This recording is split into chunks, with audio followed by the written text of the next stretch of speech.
តើកិច្ចខ្លួនបានដែរឬទេចង់ទៅវៀតណាមឬក៏ទៅប្រទេសណាទៀតបាទលោកស្រីនៅនឹងកញ្ញាជាទីមេត្រីបាទនៅមុននេះបន្តិចនេះយប់ម៉ោងប្រមាណ10យោងតាមការបង្ហោះសាររបស់អាដាមសសុខាឧបនាយករដ្ឋមន្ត្រីនិងជារដ្ឋមន្ត្រីក្រសួងមហាផ្ទៃបានបញ្ជាក់ច្បាស់ថា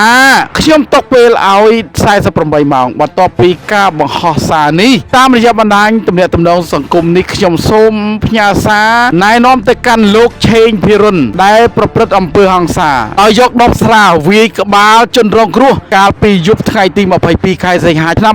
2026នោះសូមលោកមានភាពក្លាហាននិងស្មារតីភ្ញាក់ដឹកចូលខ្លួនមកទទួលខុសត្រូវចំពោះមុខច្បាប់ក្នុងឋានៈជាឧបនាយករដ្ឋមន្ត្រីនិងជារដ្ឋមន្ត្រីក្រសួងមហាផ្ទៃខ្ញុំទុករយៈពេល48ម៉ោងឲ្យចូលខ្លួនមកសារភាពនិងអនុវត្តនីតិវិធីជាមួយនឹងសមត្ថកិច្ចក្នុងន័យនេះខ្ញុំសូមលើកទឹកចិត្តឲ្យក្រុមគ្រួសារ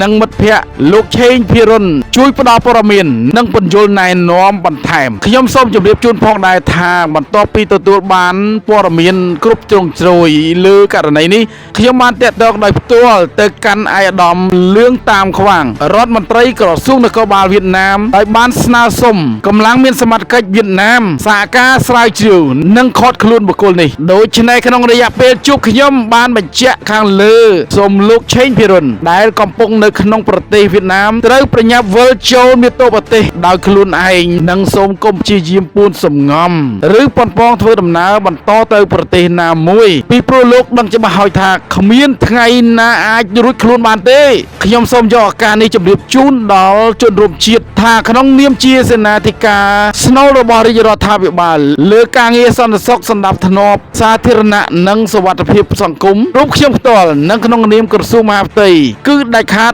មិនអនុញ្ញាតឲ្យជនល្មើសរួមទាំងករណីប្រព្រឹត្តអំពើហិង្សាខាងលើនេះរួចផុតពីសំណាញ់ច្បាប់បានឡើយសូមអរព្រគុណនិងអរគុណ